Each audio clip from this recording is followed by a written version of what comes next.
अस्सलाम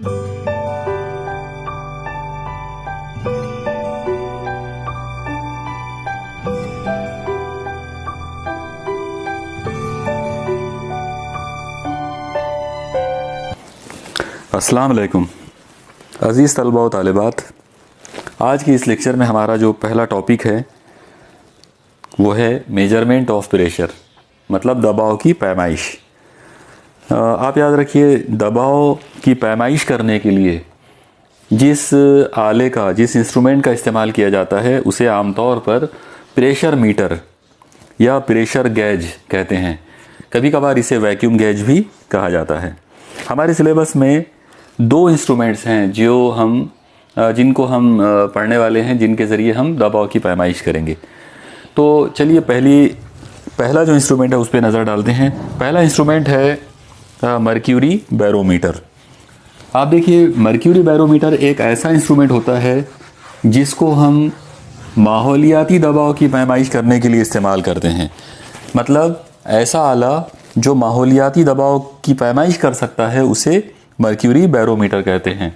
the instrument which is use to measure the atmospheric pressure. Okay, अब आप देखिए, सबसे पहले तो मर्क्यूरी बैरोमीटर की जो ओरिजिनल डायग्राम है या तरतीबी खाका जो है उसका, वो आप देख लीजिए, वो आपके स्क्रीन पर अभी दिख रहा है।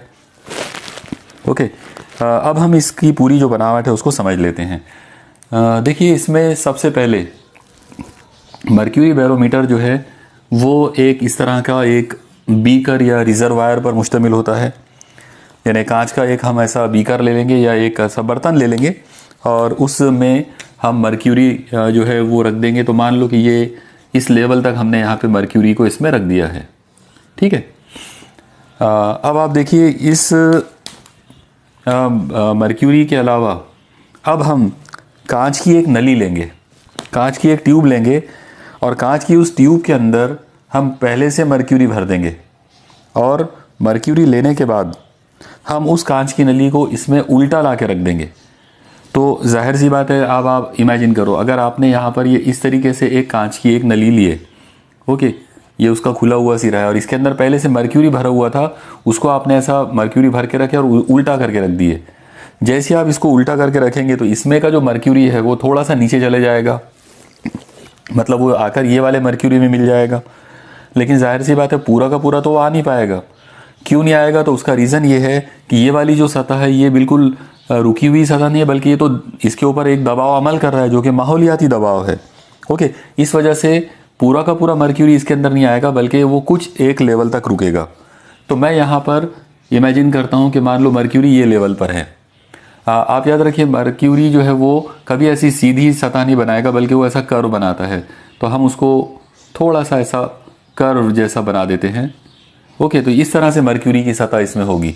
अब आप देखिए कि ये पूरा का पूरा ये मर्क्यूरी है, यहाँ पर ये कंप्लीट जो है पूरी इसमें ये यहाँ पे ये पूरा मर्क्यूरी है। ओके, और अब हम देखना, हमको यानी हमारा जो मेन जो टॉपिक है वो ये है कि हमको इसको इस्तेमाल करके माहौलियाती दबाव को गिनना है।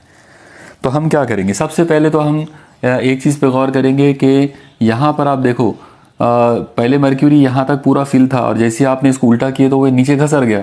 तो ये जो जगह है ये खाली जगह बच गई। ये वाली जो जगह है तो एक्चुअली ये खला है। इस खला को हम कहते हैं टॉर्सेलीज वैक्यूम। ओके, इसको टॉर्सेलीज वैक्यूम कहा जाएगा। चलिए अब हम स्टडी शुरू करते हैं कि इसको कैसे यानी इस्तेमाल कैसे करेंगे। इसमें आप याद रखिए कि ये जो नली है ये तकरीबन 1 मीटर लंबी नली है और इसका ये जो डायमीटर है, इसका जो कुत्र है, तो वो तकरीबन 1 सेंटीमीटर का होता है। यानी कोई बहुत ज़्यादा बड़ी चौड़ाई के लिहाज से जो है ये नली नहीं है, एक छोटी सी नली है, बारीक सी, लेकिन लंबाई में 1 मीटर तक लंबी है। ओके, चलो अब यहाँ पर हम कुछ पॉइंट्स फ़र्ज़ कर लेते हैं।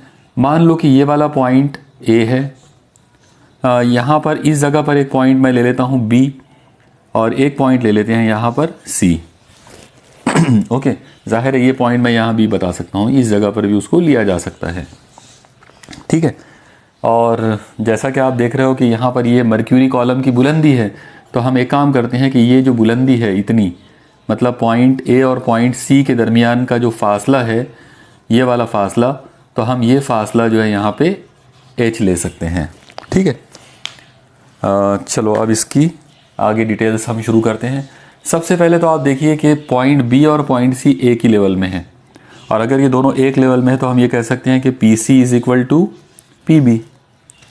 ओके, यानी यहाँ पर अगर हम, जैसा कि आप देख रहे हो इस जगह पर दोनों पॉइंट एक लेवल में है, इसलिए हम क्या कह सकते हैं, P C is equal to P B. अब हमारा मामला आएगा कि पॉइंट ए पर दबाव क्या होगा, या पॉइंट बी पर दबाव जो है वो हम किस तरीके से मालूम करेंगे। तो अगर मुझे पॉइंट बी पर अगर दबाव निकालना है तो जाहिर सी बात है, हमारे पास जो इससे पहले वाले आर्टिकल के अंदर जैसा हमने देखे थे गेज प्रेशर का कंसेप्ट यूज़ करके P B is equal to, उसकी कीमत आ जाएगी P A plus rho into g into h. ये जो हाइट है ये एच है, इसलिए रो जी एच हो जाएगा। ओके, लेकिन आप लोग गौर करो कि पी बी की जो कीमत है वो पी सी है, लेकिन पॉइंट सी और पॉइंट सी के ऊपर जो दबाव अमल कर रहा है वो माहौलियाती दबाव है। तो हम यहाँ पर ये देख सकते हैं कि पी सी जो है उसकी वैल्यू तो पी ओ है, तो मैं यहाँ पे लिख सकता हूँ P O is equal to P A plus rho into g into h. Okay, मुझे उम्मीद है आपको ये ध्यान में आ गया होगा इतना। अब आप एक चीज़ पे गौर करो कि पॉइंट ए के ऊपर यहाँ पर खला है। खला का मतलब होता है जहाँ का दबाव ज़ीरो होता है, मतलब उसका आइडियल कंडीशन ही ये है कि खला या वैक्यूम का मतलब होता है जिस जगह पे ज़ीरो दबाव जो है वो ज़ीरो हो। इसका मतलब पॉइंट ए पे जो दबाव है वो ज़ीरो है, तो ये वाली चीज़ ज़ीरो हो गई, पी ए बराबर ज़ीरो आ गया। और अगर ये ज़ीरो है तो इसका मतलब ये आ जाएगा P O is equal to rho into g into h. ये फॉर्मूले के ज़रिए हम माहौलियाती दबाव जो है वो मालूम कर सकते हैं। तो ये जो इंस्ट्रूमेंट आपको दिख रहा है ये है मर्क्यूरी बैरोमीटर। ओके, थोड़ा सा हम यहाँ पर इस फॉर्मूले के कैलकुलेशंस पे नज़र डाल देते हैं। मुझे उम्मीद है आपको ये कंस्ट्रक्शन और वर्किंग जो है वो समझ में आ गया होगा। तो अब आप देखिए, इसमें सबसे पहले जो फार्मूला अभी हमने देखा वो फार्मूला ये था कि माहौलियाती दबाव is equal to rho into g into h. ठीक है, जब इसको टॉरेसेली ने जब ये एक्सपेरिमेंट किया, या हम भी जब ये एक्सपेरिमेंट करते हैं माहौलियाती दबाव के लिए, तो आमतौर पर ये जो बुलंदी है एच, इसकी कीमत हमको मिलती है 76 मिलीमीटर। ओके, सॉरी 76 सेंटीमीटर, यानी ये जो एच जो है उसकी कीमत क्या है 76 सेंटीमीटर, या फिर आप उसको मिलीमीटर में कन्वर्ट अगर करें तो 760 सेंटीमीटर। ये वैल्यूज़ को अगर यूज़ करते हैं सेंटीमीटर, और CGS निज़ाम के अंदर जी की वैल्यू 980, ओके, और जो रो है उसकी वैल्यू होती है 13.6 इंटू 10⁵। तो ये तमाम वैल्यूज़, मतलब कसाफत, सकलीसरा और बुलंदी, ये तमाम वैल्यूज़ को अगर आप यहाँ पे यूज़ करते हैं तो जो कीमत आपको मिलेगी वो कीमत SI निज़ाम में अगर उसको कन्वर्ट करके लिखें तो उसकी कीमत आती है 1.013 इंटू 10⁵ न्यूटन पर मीटर स्क्वायर, या फिर इसको पास्कल भी लिख सकते हैं। ये जो दबाव है इसे 1 एटमॉस्फेयर कहा जाता है। तो 1 एटमॉस्फेयर इज इक्वल टू आ गया 1.013 इंटू 10⁵ पास्कल। ओके, तो ये फार्मूला, या इस तरीके से हम इसकी वैल्यू जो है वो नोट डाउन कर सकते हैं। यहाँ पर आप एक और चीज़ ध्यान में रखिए, एक और यूनिट जो टॉरेसेली के नाम से बनाई गई वो है टॉर। तो टॉर के लिए जो पैमाना जो होता है वो है 1 torr is equal to 1 millimetre of mercury. तो यहाँ पर मैं आपको ये एक होमवर्क देना चाहूँगा कि अगर 760 मिलीमीटर का मतलब इतना दबाव है तो फिर 1 मिलीमीटर का मतलब कितना दबाव होगा। 1 मिलीमीटर ऑफ मर्क्यूरी मतलब ये जो H है इसकी जगह पर आप 1 मिलीमीटर लेंगे।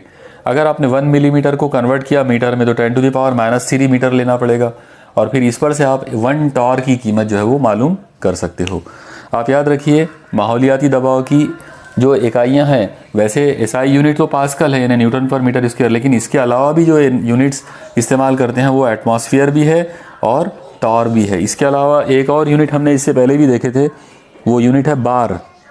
ओके, तो आपको वो भी ध्यान में रखना है कि बार जो है वो हम किस तरीके से यानी 1 बार की वैल्यू क्या होगी, 1 टॉर की वैल्यू क्या होगी, और 1 एटमॉस्फेयर तो हम लोगों ने अभी देख ही लिया है। ओके, चलिए ये था पहला इंस्ट्रूमेंट। अब हम देखते हैं कि हमारा दूसरा जो इंस्ट्रूमेंट है वो कौन सा है। दूसरा इंस्ट्रूमेंट जो हमको यहाँ पर पढ़ना है वो है ओपन ट्यूब मैनोमीटर। ओके, तो अब आप देखिए, सबसे पहले ओपन ट्यूब मैनोमीटर जो है, इसका जो ओरिजिनल जो डिज़ाइन है वो आपके सामने अभी फिगर पे आ रहा है। आप देखिए, ये जो डायग्राम आप देख रहे हो ये है ओपन ट्यूब मैनोमीटर।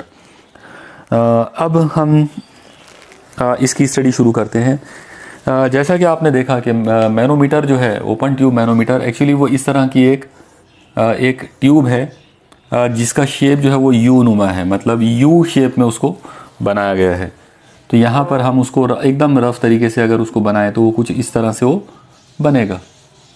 ओके, अब आप देखिए, ये जो यू ट्यूब जो बनी हुई है ऐसी, इसको हम यहाँ से साइड में से लेकर इस जगह पर एक ऐसा रिजर्वायर यहाँ पे ले सकते हैं इस अंदाज में। ठीक है, अब आप देखिए, ये आपके सामने ओपन ट्यूब मैनोमीटर का एक जनरल सा डिज़ाइन बन गया। ये पूरा का पूरा कांच का बना हुआ है। अब इसमें हमको ये इमेजिन करना है कि यहाँ इस रिजर्वायर के अंदर कोई गैस मौजूद है जिसका हमको दबाव मालूम करना है। तो हम क्या करेंगे, इसके अंदर हम एक लिक्विड जो है वो डालेंगे, एक ऐसा लिक्विड जिसकी डेंसिटी जो है वो कम हो, जैसे पानी है या केरोसिन है, इसको हम इसके अंदर डाल देंगे। अगर हमने इसके अंदर पानी या केरोसिन को अगर डाल दिया तो आपको पता है कि वो यहाँ से मतलब ये ऐसा गिरते जाएगा और यहाँ पे उसकी हाइट ऊंची होती जाएगी। लेकिन इसके अंदर मौजूद जो हवा है या इसके अंदर जो गैस मौजूद है, मान लो कि यहाँ पर कोई गैस है, तो उस गैस की वजह से ये बहुत ज़्यादा ऊंचाई तक जा नहीं पाएगा। ओके, तो सपोज करो कि वो यहाँ तक आया, इस पॉइंट तक, और यहाँ तक ये लिक्विड आपने भर दिए। ठीक है, लेकिन जाहिर सी बात है, हम क्या करेंगे कि यहाँ तक लाने के लिए इसके अंदर लिक्विड डालते चले जाएंगे, और लिक्विड अगर हम डालते चले गए तो हम क्या करते हैं, उसको इस पर्टिकुलर लेवल तक यानी उससे ज़्यादा डालने की कोशिश करते हैं ताकि ये जो है ये अपने मैक्सिमम लेवल पर यहाँ तक पहुँचे। ओके, मान लो कि हमने ये लेवल तक इसको डाल दिया और वो यहाँ तक इसमें यानी इस गैस की वजह से, गैस के दबाव की वजह से वो यहाँ पर आके रुक गया। तो हम यहाँ पर इस गैस के ज़रिए पड़ने वाला जो दबाव है वो ज़ाहिर है यहाँ पर इस तरह से पड़ेगा। अब हम यहाँ इसकी आगे स्टडी करने के लिए कुछ पॉइंट्स के हम यहाँ पे नाम रख देते हैं। ओके, तो जैसे सबसे पहले मान लो कि ये वाला जो पॉइंट है ये सी है, और इस जगह पर ये वाला जो पॉइंट है तो इसको हम ए ले लेते हैं। इसकी बिल्कुल ऐसी लाइन के अंदर इस जगह पर पॉइंट हम लेते हैं बी, और जाहिर है कि ए और बी के दरमियान ये जो फासला है तो ये हम एच ले लेंगे। ठीक है, अब आप देखिए, पॉइंट सी पर जो दबाव है, हमारा जो मेन टारगेट है वो पॉइंट सी का दबाव मालूम करना है। तो हम यहाँ पर यूज़ करेंगे जो हमारा गैज प्रेशर का जो फॉर्मूला हमारे पास था, हम उसी फॉर्मूले को यहाँ पर यूज़ कर सकते हैं। जाहिर सी बात है, हमारा जो फॉर्मूला होगा गैज प्रेशर के लिए वो होगा पॉइंट बी पर अगर हम प्रेशर निकालते हैं तो point B is equal to pressure at the point A, मतलब यहाँ पर, और ये जो दबाव इसके ऊपर पड़ रहा है तो plus rho into g into H. अब आप देखिए, पॉइंट ए जो है वो डायरेक्ट हवा के कांटेक्ट में है, और हवा के कांटेक्ट में होने की वजह से ये जो दबाव होगा तो ये माहौलियाती दबाव होगा। तो हम यहाँ पर इसको इस तरह से ले सकते हैं, P B is equal to P A का मतलब रहेगा माहौलियाती दबाव, एटमॉस्फेरिक प्रेशर, और जाहिर सी बात है ये हम उसको लिख सकते हैं P O plus rho into g into h. Okay, अब आप गौर करो कि पॉइंट बी जो है वो सी की लाइन में है, तो जो दबाव पॉइंट बी पर है वही वाला दबाव पॉइंट सी पर होगा।